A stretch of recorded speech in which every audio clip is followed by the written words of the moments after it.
Hi everyone, welcome to my kitchen. I'm Marcy and today I'm sharing a wonderful viewer recipe that I think is going to be a hit all holiday season, and it's chorizo and green chili cornbread stuffing. You know, when you read through the ingredients of a recipe and you already know you're going to like it just based on that alone, that's kind of how I feel about this one.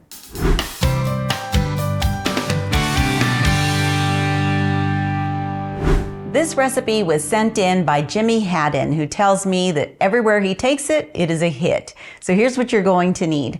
1 stick of butter, 1.5 cups of chopped onion, which is going to be about 1 large onion. You'll need 2 teaspoons of minced garlic, 1.5 cups of piñons or pine nuts. This is probably only about 1 cup, but that's all I have, so I'm just going with that. Then you're going to need 2 cups of green chili that's been roasted, peeled, and chopped. Then you're going to need 8 cups of coarsely chopped cornbread. Now, Jimmy says to just get plain Jane brand, so this is from a box, and he says you don't want to go with anything fancy because you just want a real traditional plain cornbread that's going to hold the texture. So I'm hoping that this is 8 cups, but I think it should be. Then you're going to need salt to taste and 2 teaspoons of ground black pepper. You'll need 1 pound of chorizo. I'm going with beef chorizo, and each one of these links is about 9 ounces. So I'm only going to use about 1 and maybe 2/3. And then finally, you're going to need anywhere from half to a full cup of chicken stock. Just depends on the consistency that you like in the end. So I went ahead and put 1 cup, but we'll see how much I use. Let's go ahead and get started. First, place a saucepan on the stovetop over medium-high heat and melt the butter in it.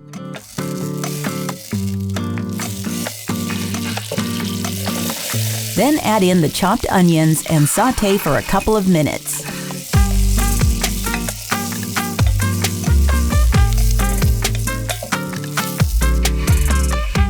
Next, add in the minced garlic and sauté a few minutes more. Then you can add in the piñons or pine nuts. You'll want them to cook until lightly browned, which should only take a couple of minutes.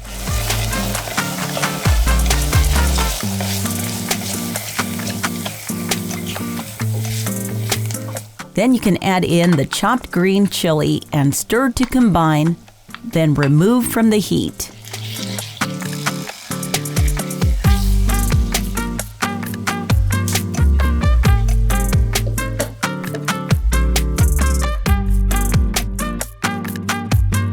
Now in a separate pan, I'm going to fry the chorizo. I just break it up as it cooks, and this particular brand breaks up pretty finely, which in hindsight isn't ideal. So don't do what I did and try to leave your chorizo in larger chunks. It's at this point that you'll want to start preheating your oven to 350 degrees. Now once the chorizo has been cooked, you're supposed to drain the excess oil that has rendered. And I'll be real honest with you, there's not an easy way to do that. So kind of what I do is I'll push the chorizo to one side of the pan, and then I'll tilt it and let the oil kind of collect toward the bottom. And then I'll use a paper towel and just kind of try to dab out as much as I can.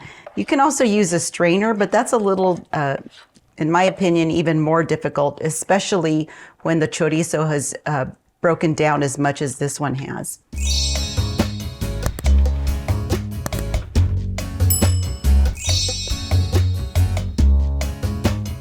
All right, that is about as much as I'm going to be able to get out of here. It'll make a difference. Once you've got as much of the grease removed as possible, go ahead and add the cooked chorizo to the pan with the onion mixture.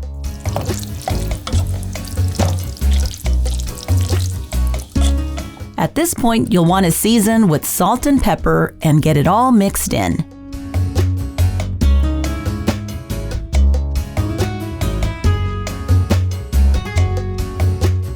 Now we break up the cornbread, and it's easiest to do this with clean hands. You don't want to break it up too small because it will break up further when we stir.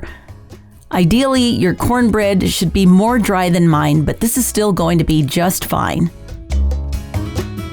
Add all the broken pieces into a large mixing bowl. Then combine it with the onion, chili, and chorizo mixture.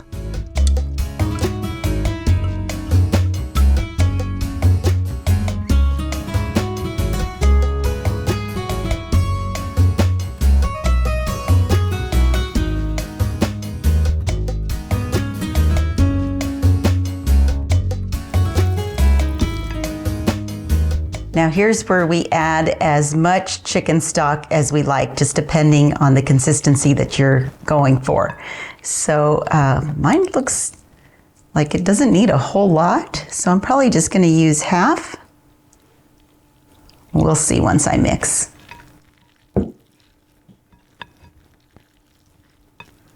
This already smells so good and is making me hungry. I think I'll add just a tiny bit more. Yeah, that wasn't even half a cup.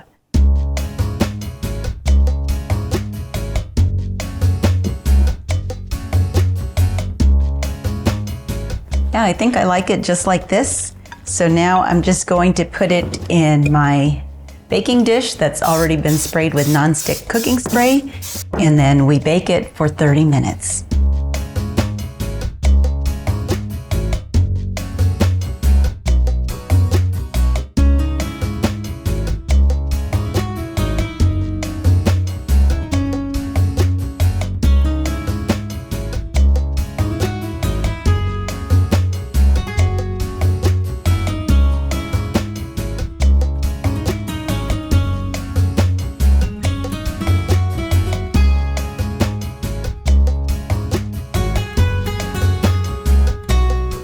I spread it out evenly, being careful not to overstir.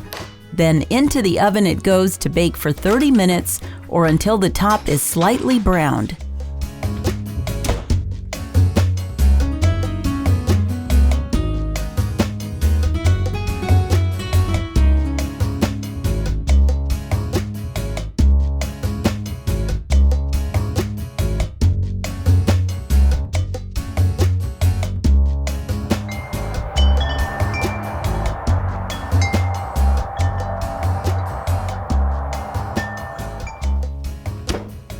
All right, this green chili and chorizo cornbread stuffing is done. I should have mentioned you can cover it with aluminum foil if you want it to stay really moist, but I like when it gets those little crispy tops, so I left mine uncovered, and this looks wonderful.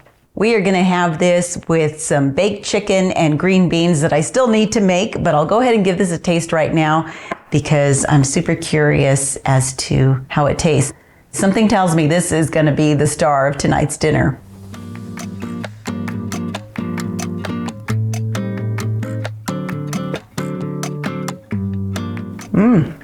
Wow, that is super flavorful. You know, I use green chili in cornbread quite a bit, so that part's familiar. I've never done the chorizo though, and that just gives it this whole other layer of flavor. And then the piñon or the pine nuts gives it just like a little bit of a crunch, but not too crunchy. I love that it's spicy. This is just right up my alley. I really love it. Thank you so much to Jimmy. Jimmy, I want to send you one of these Marcy Inspired Chili Snob t-shirts for letting me use your recipe. Thank you so much for sending it in. My only regret is that you didn't send it in sooner because I could have been enjoying this for a lot longer. Anyway, I hope everyone gives this a try, and you can look for the printable version of this recipe at marcyinspired.com. Thanks so much for checking out this video. Be sure to give it a thumbs up and subscribe if you haven't already. You can also follow me at Marcy Inspired on Instagram and Facebook. Until next time, blessings from my kitchen to yours.